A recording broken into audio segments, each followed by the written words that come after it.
ஏழை மக்களுக்கு ஆதரவான கொள்கைகளை கடைபிடித்தால் மம்தா அரசை ஆதரிப்போம் என்று மார்க்சிஸ்ட் கம்யூனிஸ்ட் மூத்த தலைவர் விமன் போஸ் கூறியுள்ளார்.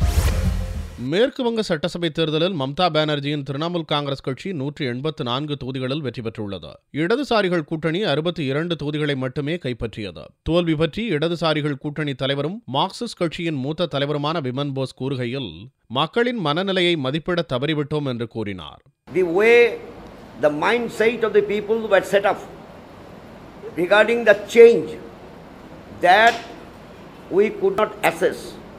So the mindset of change that got the endorsement, the opposition slogan got endorsement by the people. As a result, they won this election.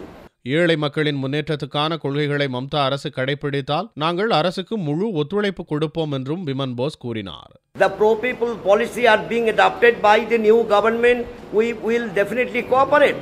தேர்தல் முடிவுகள் குறித்து கவனமாக ஆராய்ந்து நல்ல முடிவை எடுப்போம் என்றும் மார்க்சிஸ்ட் மூத்த தலைவர் விமன் போஸ் கூறினார்.